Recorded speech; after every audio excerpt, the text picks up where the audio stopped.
Bonjour à tous, me voilà de retour pour une troisième vidéo de cette saga consacrée aux pays, aux destins étranges et aux géographies parfois aléatoires.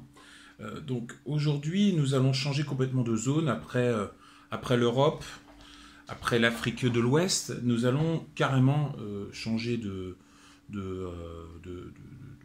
d'hémisphère déjà. Dans un premier temps, et puis vraiment on va de l'autre côté quoi. Et nous allons dans le Pacifique à la découverte d'une île un peu particulière. Alors des îles dans le Pacifique, il y en a quelques-unes, et celle-là elle est particulière. Vous en avez peut-être entendu parler si vous regardez France Info, il y a eu des documentaires à ce sujet. Elle s'appelle Nauru et son destin est à la fois original et un peu dramatique. Mais en même temps, on peut se dire que ses habitants, et notamment ses dirigeants, l'ont bien cherché. Et son destin peut faire réfléchir le reste de l'humanité vis-à-vis de son rapport aux ressources de la planète qui ne sont pas extensibles. Voilà.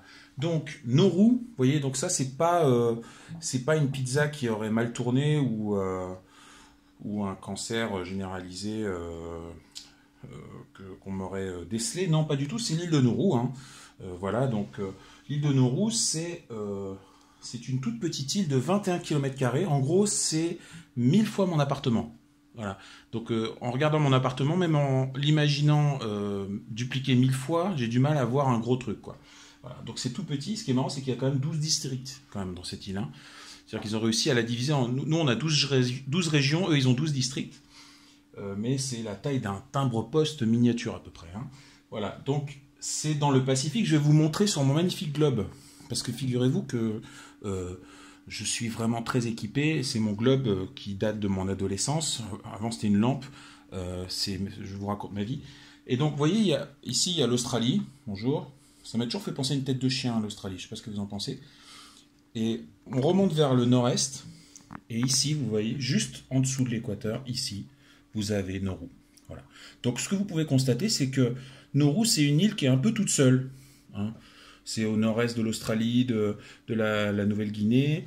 Il y a vous avez la Micronésie qui est un petit peu autour, mais immédiatement autour de Nauru, il n'y a à peu près rien. C'est vraiment vide. Alors on peut vérifier si on augmente, vous voyez, les effets spéciaux de malade. Il y a Spielberg je fais attendre Spielberg actuellement.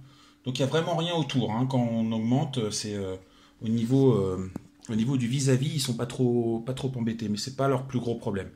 Voilà. Donc c'est une île qui est intéressante si on s'intéresse à son histoire proche dans le XXe siècle.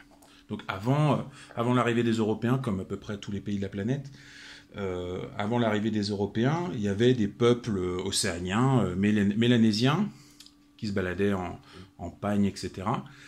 Et ce sont les Anglais qui ont débarqué un jour à Nauru, en 1798. Donc ils se sont installés là. Moins d'un siècle plus tard, ce sont les Allemands qui sont arrivés en 1888. Et ils en ont été délogés en 1914, enfin en gros pendant la Première Guerre mondiale, par les Anglais, notamment les Australiens, qui se sont installés là jusqu'à l'indépendance. Qui a eu lieu en 1968, on va y revenir. Mais ce qui est intéressant, c'est qu'ils ont découvert dans les sous-sols de l'île, on ne le voit pas d'ici, parce qu'il y a la terre dessus, quoique justement non, normalement on devrait pouvoir le voir d'ici, on a découvert dans les sous-sols de l'île d'immenses gisements de phosphore. Alors le phosphore, en gros, c'est un minerai qui est utilisé dans les engrais. Voilà, tout ça, c'est le professeur Wikipédia toutes ces informations qui me les ont données. Pas que, il y a France Info aussi, je souhaite les associer. Et donc, ils ont découvert d'immenses réserves, des gisements énormes de phosphore dans le sol de Nauru. Et donc, ils se sont dit, il y a une occasion là énorme de se faire des pépettes, et donc on va ne pas la manquer. Et donc, il y a une société australienne qui s'est installée à Nauru et qui a commencé à exploiter ces gisements pendant plusieurs décennies. Donc il y a eu juste le Japon qui s'est installé pendant la Deuxième Guerre mondiale, mais ensuite l'Australie est revenue. L'Australie a géré le pays jusqu'en 68. En 68, Nauru devient indépendante. Et là, il nationalise la société australienne qui exploitait les sous-sols. Et là, c'est le début de la fiesta, quoi. C'est les fêtes de, à côté les fêtes de Kenny West, vous voyez, c'est que dalle, quoi. C'est vraiment, c'est n'importe quoi. C'est-à-dire qu'ils deviennent extrêmement riches en quelques années, parce que le phosphore, dans le même temps, atteint un niveau, une valeur exceptionnelle. Dans les années 70, ils ramassent des centaines de millions de dollars de bénéfices, sachant qu'ils sont 9000 habitants. Ça fait que leur PIB devient le deuxième PIB du monde, devant celui des Américains. Et du coup, ça les change complètement. C'est-à-dire qu'ils se mettent à... Donc c'était des Océaniens, des gens qui vivaient avec la nature, tout ça. Ils rasent toute la forêt, ils creusent 80% de l'île. Et surtout, ils adoptent des comportements européens et américains, etc. Ils deviennent obèses, ils bouffent n'importe comment, ils vivent n'importe comment. Leur taux de survie, leur espérance de vie baisse significativement. Ça devient n'importe quoi. Alors évidemment, ils sont pas complètement stupides, même si on pourrait croire le contraire. Et ils se disent, un jour, il n'y aura plus de phosphore. Un jour, on aura tout vidé, surtout à la vitesse à laquelle on va. Et donc, on va essayer d'anticiper un petit peu.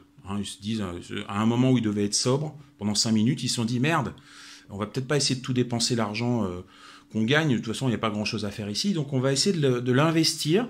Donc, ils investissent notamment dans de l'immobilier. Alors, pas trop chez eux, un petit peu, mais pas trop, surtout en Australie, en Amérique.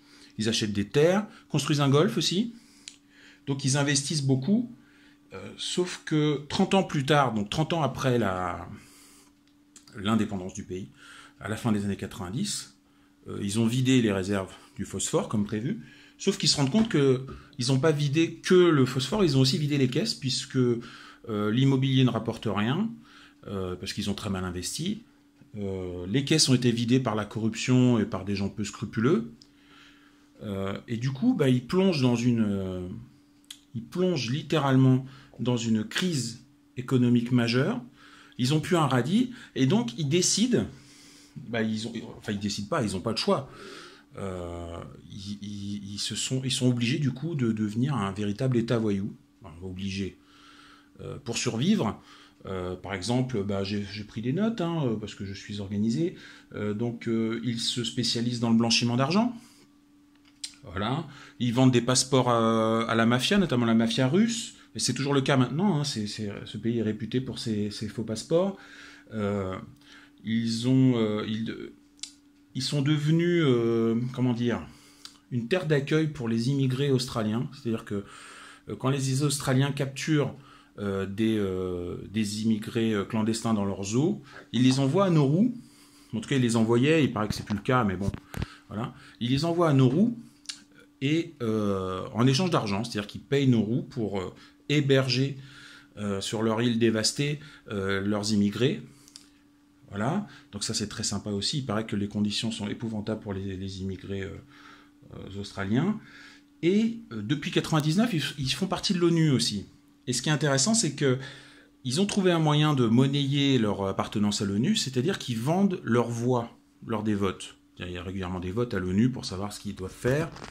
Et notamment, par exemple, il y en a eu un sur le moratoire sur la fin de la pêche à la baleine. Et donc les Japonais, dont c'est la spécialité, n'étaient pas d'accord. Et donc ils avaient besoin de voix contre ce moratoire. Et ils ont acheté celle, pour plusieurs millions de dollars, celle de Nauru, par exemple. Ils ont aussi monnayé leur reconnaissance à Taïwan. Ce sont les seuls à reconnaître Taïwan au monde. D'ailleurs, c'est plutôt sympa, puisque Taïwan est le seul pays à avoir une ambassade à Nauru. En même temps, il n'y a pas beaucoup de place. Il n'y a pas de ville, il n'y a même pas de capitale à Nauru. Voilà. Ils reconnaissent aussi d'autres pays au nom rigolo, comme l'Ossétie du Nord ou l'Abkhazie, qui n'existent pas en temps normal, sauf pour Nauru, des pays dont je pourrais je pourrais parler dans de prochaines vidéos éventuellement, je les note. Voilà, donc ça, c'est les façons qu'ils ont trouvées pour survivre. Mais c'est un pays qui est en assistance respiratoire, il est mort cérébral, quoi.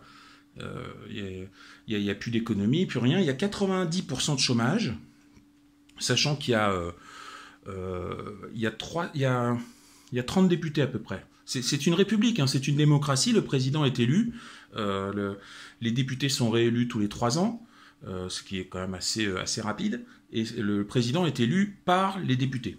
Donc ça veut dire qu'un député, dans une population de 9000 habitants, un député il représente 300 personnes, ce qui est quand même pas beaucoup.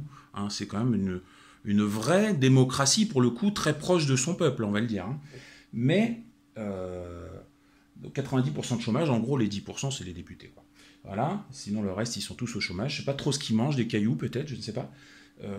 Comme je l'ai dit, ils sont devenus obèses, ils ont le plus fort taux d'obésité au monde, 95% de la population. Alors c'est très mal l'obésité, hein, je vous le déconseille, c'est très mauvais pour la santé, c'est très déconseillé.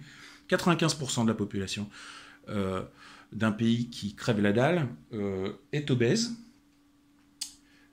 Donc il faudra m'expliquer comment.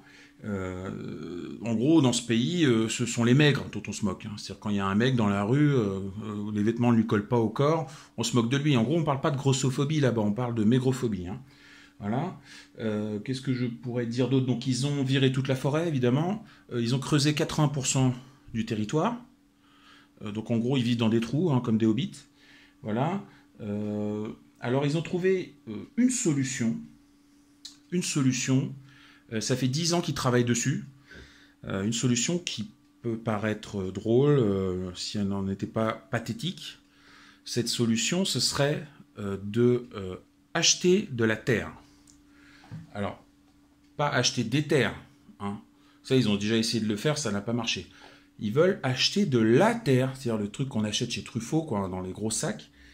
De la terre, mais pas chez Truffaut. Ils veulent l'acheter en Australie, dans le Queensland. Ils veulent acheter de la terre, là-bas, qui existe là-bas, et la faire venir par cargo, à Nauru, pour boucher les trous. Voilà, c'est-à-dire que leur île, c'est un trou béant. Ils veulent le remplir, ils veulent remplacer les trous par de la terre. Sauf que si tu mets juste de la terre sur une île, ça ne suffit pas. Il y a une période de mousson là-bas qui dure 3 mois, de novembre à février. Donc si vous voulez, si vous mettez juste de la terre sans reboiser, la terre, avec l'érosion et la pluie, elle se barre dans l'eau, quoi. Elle se barre dans la mer. Hein. C'est une île, hein. Je rappelle, c'est une île qui est très petite et qui est très plate. Hein. C'est le plus haut sommet est à 71 mètres. Hein. À côté, la Belgique, c'est le Népal. Voilà. Donc, c'est une solution bancale qui va prendre de très longtemps, s'ils y parviennent, évidemment. Voilà. Donc, on peut être pessimiste pour l'avenir de cette île. On pense qu'en plus, avec la montée des eaux, il est probable que cette île soit abandonnée un jour, ce qui ne serait peut-être pas une si mauvaise idée que ça, hein, parce que voilà, c'est devenu un chantier à ciel ouvert, un chantier abandonné en plus. Bon, je vais pas enfoncer les portes ouvertes. Je vais pas essayer, en tout cas, je vais essayer de pas le faire. Simplement, c'est vrai que ça peut faire réfléchir sur notre rapport à la consommation des biens de la planète. C'est un exemple miniature de ce que l'homme peut faire de pire quand il est mal luné, quand il n'est pas inspiré. Voilà, c'est-à-dire qu'on peut se moquer de nos roues, mais nous, on est bientôt à sec en pétrole, en gaz, on gaspille de l'eau, on gaspille à peu près tout ce qui est gaspillable sur Terre. Et quand on va se retrouver comme nos roues, mais à l'échelle de la planète, même si on n'en parle pas du tout en ce moment parce que c'est pas du tout, on a un autre sujet en tête, mais quand on se retrouvera en slip comme nos roues avec une terre ravagée et plus rien à exploiter, on rigolera moins. Voilà, donc c'est assez intéressant parce qu'ils ont reproduit peut-être notre avenir proche si on ne réagit pas, surtout parce qu'on sait qu'on va arriver au bout, hein, de toute façon c'est comme ça, on est lancé, c'est un TGV qui est lancé, ça ne s'arrête pas. Mais par contre, il faudrait essayer de trouver d'autres solutions, plutôt qu'essayer d'aller acheter de la terre ailleurs pour remplacer, vous voyez, enfin c'est... Voilà. J'espère que je vous ai intéressé en parlant de cette petite île au destin dramatique. Et je vous souhaite une bonne fin de week-end, puisque apparemment c'est le week-end, même si ça paraît pas si évident que ça, mais c'est le week-end. Et je vous souhaite une bonne soirée. Et je vous dis à bientôt pour une prochaine vidéo. Au revoir.